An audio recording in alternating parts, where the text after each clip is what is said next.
தொடர்கிறது ஈரான் போர். நாளை காலை 10 மணிக்கு தரமான சம்பவம் காத்திருக்கிறது என அறிவித்த ட்ரம்ப், ஈரான் வசம் அணு ஆயுதங்கள் இருப்பது உலக நாடுகளுக்கெல்லாம் ஆபத்தானது என கூறி அமெரிக்கா மற்றும் இஸ்ரேல் நாடுகள் ஈரான் மீது இராணுவ நடவடிக்கை எடுத்தன. பிப்ரவரி 28 தொடங்கிய போர் ஆயிரக்கணக்கான உயிர்களை பலி வாங்கிவிட்டது. ஈரான் முக்கிய எண்ணெய் வழித்தடமான ஹார்முஸ் ஜலசந்தியை மூடி போரில் தன்னுடைய பலத்தை காட்டியது. இதனால் பல நாடுகளிலும் எரிபொருள் தட்டுப்பாடு ஏற்பட்டுள்ளது. எனவே ஈரான் போரை முடிவுக்கு கொண்டு வர வேண்டிய நெருக்கடி ஏற்பட்டது. இதற்கிடையில் தான் கடந்த வாரம் இருதரப்பு போர் நிறுத்த ஒப்பந்தம் அறிவிக்கப்பட்டது. அமெரிக்காவும் ஈரானும் பாகிஸ்தானில் அமைதி பேச்சுவார்த்தை நடத்தின. ஈரான் மற்றும் அமெரிக்கா இடையே நடைபெற்ற அமைதி பேச்சுவார்த்தை தோல்வியில் முடிவடைந்திருக்கிறது. இதன் காரணமாக கடும் கோபம் அடைந்து இருக்கக்கூடிய அமெரிக்கா மீண்டும் தாக்குதல் தொடங்கப்படும் என அறிவித்திருக்கிறது. அமெரிக்கா மற்றும் ஈரான் நாடுகளுக்கிடையே பாகிஸ்தான் தலைநகர் இஸ்லாமாபாத்தில் 20 மணி நேரமாக அமைதி பேச்சுவார்த்தை நடைபெற்றது.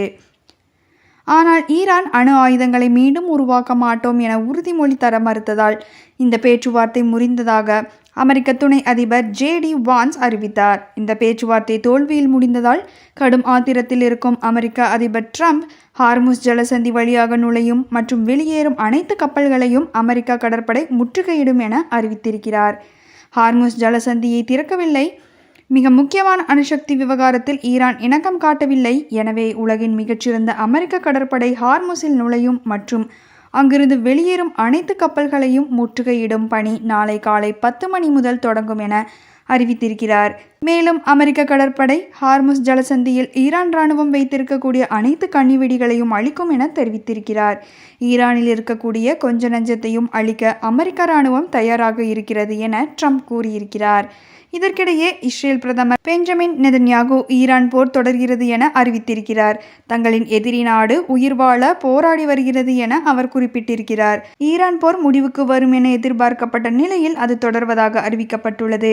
நட்பு நாடுகளும் கை கொடுக்க முன் வராமல் இருப்பதால் அமெரிக்க அரசு சில அதிரடி நடவடிக்கைகளை எடுக்க ஆயத்தமாவதாக சொல்லப்படுகிறது. இதனால் இன்னும் சில வாரங்களுக்கு ஈரானில் அமைதி ஏற்படுவதற்கான வாய்ப்பே இல்லை என்கின்றனர் நிபுணர்கள். ஈரான் போர் நீடிப்பதும் ஹார்முஸ் ஜலசந்தியில் கப்பல்களில் பயணிக்காமல் இருப்பதும் இந்தியா போன்ற நாடுகளுக்கு நல்லதல்ல. இதனால் எரிபொருள், உரம் உள்ளிட்ட தட்டுப்பாடுகளையும் விலைவாசி உயர்வு போன்ற சிக்கல்களையும் எதிர்கொள்ள வேண்டியிருக்கும்.